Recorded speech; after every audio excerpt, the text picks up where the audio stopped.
देख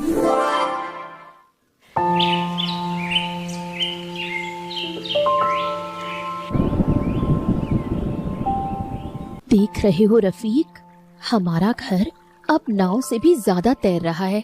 कल रात तो ऐसा लग रहा था जैसे घर समेत नदी में बह जाएंगे। क्या तुम्हें थोड़ा भी डर नहीं लगा? डर? अरे डर से कैसे चलेगा मैना। बाढ़ तो इस गांव के लिए कोई नई बात है नहीं। मैं तो बचपन से देख रहा हूँ, हर साल आषाढ़ श्रावण में पानी आता ही आता है और फिर चला जाता है। अच्छा सुनो, तुम चिंता मत करो, मचान को मैंने मजबूती से बांध दिया है, इतनी आसानी से नहीं टूटेगा। चिंता मत करो कहना आसान है, लेकिन चावल की बोरी तो लगभग खत्म होने वाली है। सब्जी के नाम पर कुछ भी नहीं है। गाय को कहाँ रखोगे? पुआल तो सारा भीग गया है। माँ तो रात भर सोई नहीं है, घुटने के दर्द से परेशान है। चलो थोड़ा धीरज रखो। आज ही मैं नाव लेकर बाजार की तरफ जाऊंगा, कुछ दाल चावल ले आऊंगा। गाय को ऊंची जगह पे बांध दिया है। और सुनो, माँ के लिए मैं दवाई भी लेकर आऊंगा, ठीक है? तुमसे और कितना कहूँ रफीक, सब कुछ अकेले करने मत जाया करो। इस पानी का बहाव देखा है कैसा है? अगर नाव पलट गई तो तुम्हें कौन बचाएगा? कम से कम थोड़ा संभल कर तो चलो। अरे मल्ला का बेटा हूँ, नाविक का बेटा। अरे ये पानी से मेरी जान पहचान है, समझ लो, पीढ़ियों की जान पहचान है। पानी पे गोते लगाना और पानी पे तैरना और पानी पे नाव चलाना सब बहुत अच्छे से आता है। अच्छा सुनो, अब तुम अंदर जाओ, देखो माँ जागी है या नहीं जागी है। मैं जरा मचान को थोड़ा और मजबूती से बांध दूं, ठीक है? जाओ। पानी तुम्हारा जाना पहचाना है, सुनकर लगता है जैसे पानी तुम्हारा लंगोटिया यार हो। लेकिन इस बहाव को तो देखो एक बार, कैसे सब कुछ खींच रहा है। आम के पेड़ के पास जो बांस था वो तो रात में ही बह गया।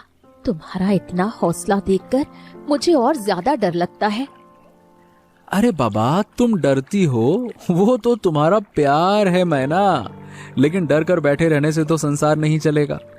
चलेगा क्या? नहीं ना, मुझे बाहर निकलना ही होगा। पर हाँ, वादा करता हूँ संभल कर जाऊंगा। तुम मुझ पर थोड़ा भरोसा रखो। ठीक है? जानते हो, भरोसा तो है ही। अगर नहीं होता तो क्या तुम्हारे साथ इस पानी के बीचों बीच घर बसाकर बैठी रहती? जाओ, लेकिन जितनी जल्दी हो सके लौट आना। माँ और मैं इंतजार करेंगे।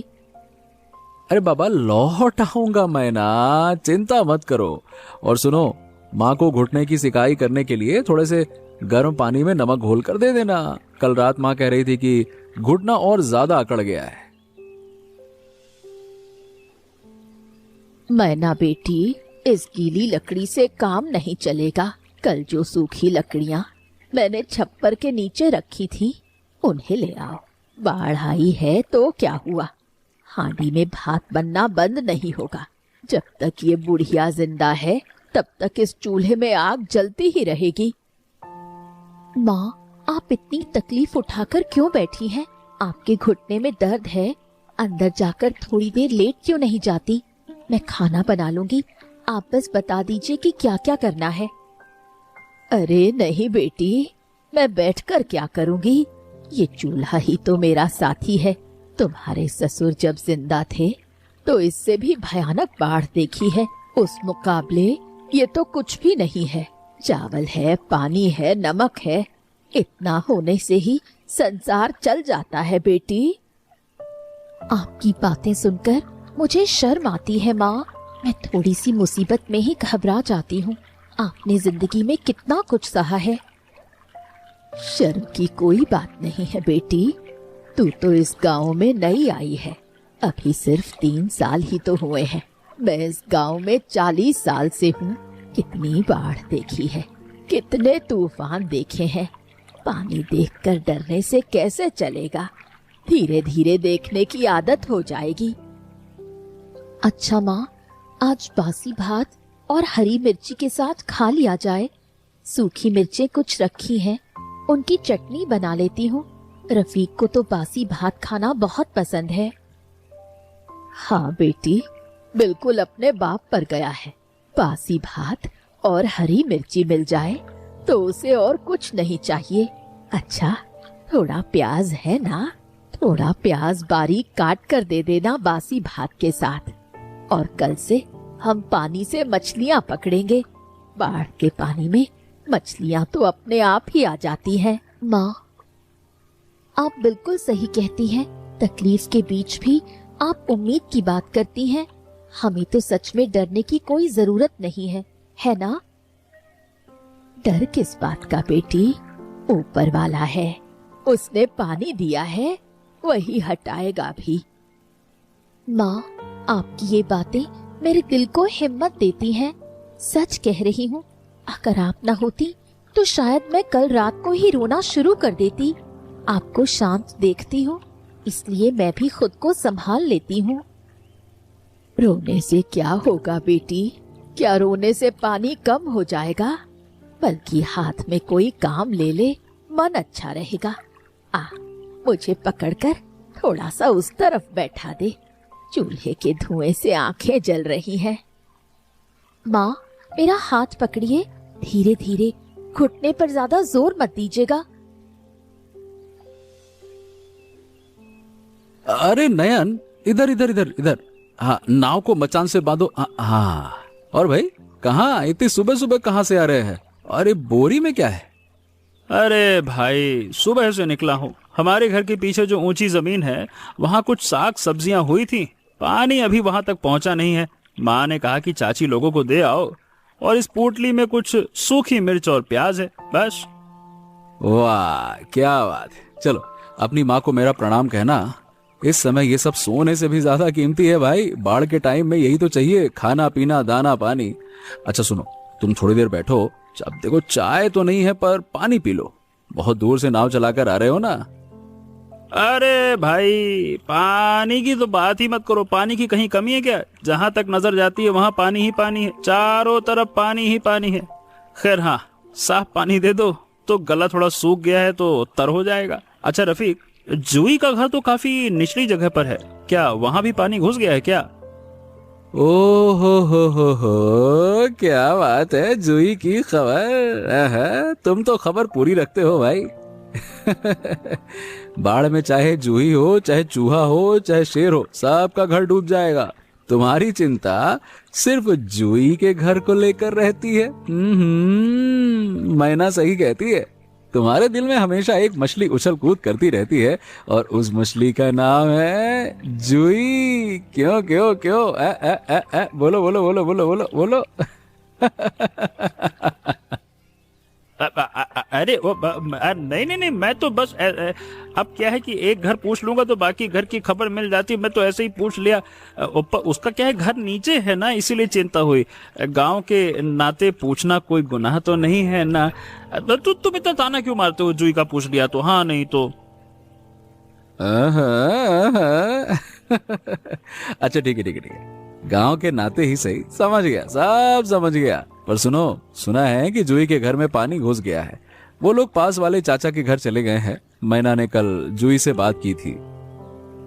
हो, इसका मतलब सब ठीक ठाक तो है ना? समझ गया समझ गया। अच्छा सुनो, मजाक छोड़ो। अब जब तुम आ ही गए हो तो थोड़ी मदद कर दो। सुनो, कल सुबह जाल डालेंगे, तुम आओगे ना? दोनों मिलकर पकड़ेंगे तो अच्छा रहेगा। क्या है, इस तेज बहाव में अकेले खींचना भी तो मुश्किल होता है। कुछ फंस फुसा गया तो बढ़िया जोर लगा के खींचना पड़ेगा। क्यों? अरे हाँ हाँ, जरूर आ जाऊंगा। मेरे घर पर मेरा जाल है, वो ले आऊंगा। तुम्हारा जाल भी जरा देख लूं, कहीं फटा वटा तो नहीं है। क्योंकि फटे जाल से मछली पकड़ने जाओगे तो मछली तो जाएगी ही जाएगी, जाल भी हाथ से जाएगा। हाँ ठीक है, जाल तो मेरा ठीक है, उसमें कोई दिक्कत नहीं। कल रात ही मैंने अच्छे से जांच लिया था। चलो अब यहाँ क्यों खड़े हो भाई, अंदर आओ। माँ ने बासी भात रखा है, थोड़ा खाकर जाओ, और जूही के बारे में थोड़ा खबर ले लो मुझसे। आओ आओ। अरे है शर्म आता है। हाँ नयन, देखो पानी में कितनी मछलियां हैं। बाढ़ के पानी के साथ नदी से आकर चारों तरफ मछलियां भर गई हैं। देखो, कल सुबह जाल डालेंगे, तुम साथ आओगे ना? हाँ हाँ बिल्कुल आऊंगा। सुबह 4 बजे निकलेंगे। सुबह के वक्त मछलियां ज्यादा मिलती हैं, बिना जाल के हाथ से ही पकड़ी जा सकती हैं, इतनी मछलियां होती हैं सुबह सुबह। रफीक, सिर्फ मछली पकड़ने से ही काम नहीं चलेगा, घर के बारे में भी सोचना होगा। मचान का एक हिस्सा डगमगा रहा है, उसे कौन ठीक करेगा? मछली तो बाद में भी पकड़ी जा सकती है। अरे मैना, मैं क्या बोतल से निकला हुआ जिन्न हूँ क्या? हाँ, नहीं तो तुम सब एक साथ चाहती हो मचान भी ठीक करूं, मछली भी पकड़ लूं, ये भी कर लूं, वो भी कर लूं। अरे भाई, एक साथ कुछ नहीं होता है। पहले मछली पकड़ लेते हैं ताकि सब लोग कुछ खा सकें। अच्छे से एक वक्त मछली भात खा लेंगे तो शरीर में ताकत आएगी, फिर बाकी का काम देखेंगे। तुम्हारी बातें सुनकर तो ऐसा लगता है जैसे सब कुछ बिल्कुल ठीक है, लेकिन माँ के बारे में सोचो, उन्हें तकलीफ हो रही है। घर ठीक नहीं होगा तो रात को सोएंगी कैसे? थोड़ा घर की तरफ भी ध्यान दो रफीक। क्या मैं तुमसे कुछ ज्यादा मांग रही हूँ? अरे बाबा, ज्यादा नहीं मांग रही हो, वो मैं जानता हूँ, लेकिन तुम समझती नहीं हो मैना। अगर मछली नहीं पकड़ेंगे तो हम खाएंगे क्या? चावल की बोरी तो लगभग खत्म होने वाली है। मछली पकड़ लेंगे तो कम से कम पेट की चिंता तो दूर हो जाएगी। उसके बाद चाहे घर के बारे में सोच लेंगे। हाँ, तुम हमेशा बात की बात क्यों करते हो? अभी मछली, उसके बाद घर, अभी लकड़ी, उसके बाद मचान, उसके बाद कहते कहते सब कुछ वहीं का वहीं पड़ा रह जाता है। अरे भाभी, आप मेरी बात सुनिए। रफीक भाई ठीक ही कह रहे हैं। कल सुबह मछली पकड़ लेते हैं, फिर दोपहर को हम दोनों मिलकर मचान ठीक कर देंगे। 2 लोग मिलकर करेंगे तो कुछ ही समय में हो जाएगा, क्या दिक्कत है? अगर पहले ही इस तरह कहते तो बात इतनी बढ़ती ही क्यों? जाओ अपना जाल समेटो। हाँ, सुना नयन भाई, पत्नी की बातों के आगे सारे तर्क हार जाते हैं। हाँ। जूही, तुम आई हो इस बाढ़ के बीच? या तुम्हारा दिमाग खराब हो गया है? पानी में कितना तेज बहाव है। अगर नाव पलट जाती तो क्या होता? और इस केले के पत्ते में क्या लपेट कर लाई हो? अरे नैना दी, तुम इतनी चिंता क्यों करती हो? मैं तो बचपन से ही नाव चला रही हूँ। और ये पीठा है, कल रात माँ के साथ मिलकर बनाया था। थोड़ा मीठा खाओगी तो मन भी मीठा हो जाएगा। जूही, अगर तुम ना होती तो मैं इस गांव में क्या करती? इस बाढ़ के बीच इतनी मेहनत से पीठा बनाकर नाव चलाकर इतनी दूर चली आई। मेरी आंखों में आंसू आ रहे हैं। सच कह रही हूँ, तुम्हारे जैसी सहेली मिलना किस्मत की बात है। अरे रो मत दी, दुख बांटने से तो दुख कम होता है। हम गांव के लोग हैं, अगर एक दूसरे के काम नहीं आएंगे तो कौन आएगा? तुम लोग हमारे अपने हो, इसीलिए तो आई हूँ। जूही, थोड़ा बैठो, मैं माँ को बताती हूँ। वो तुम्हें देखकर बहुत खुश होंगी। कल ही तुम्हारे बारे में पूछ रही थी। काकी कैसी है? घुटने का दर्द कुछ कम हुआ क्या? कम कहाँ से होगा, दवा तो ठीक से मिल नहीं पा रही है। रफीक ने बाजार से लाने को कहा था, लेकिन बाजार तो पानी में डूबा हुआ है। खैर, माँ को चाहे जितनी तकलीफ हो, वो मुंह से कुछ नहीं कहती, चुपचाप सब सह लेती हैं। मैं माँ से कहूंगी, उनके पास घुटनों के लिए एक देसी तेल है। अगली बार मैं वो लेकर आऊंगी, शायद उससे कुछ आराम मिले। ऐसा हो जाए तो बहुत ही अच्छा होगा। चलो अंदर, माँ से मिल लो और इस पीठे को आज हम सब मिलकर साथ बैठकर खाएंगे। रफीक आ जाएगा, कोई बच्चा तो नहीं है, चिंता मत कर। माँ सुबह से गए हैं, अभी तक नहीं लौटे।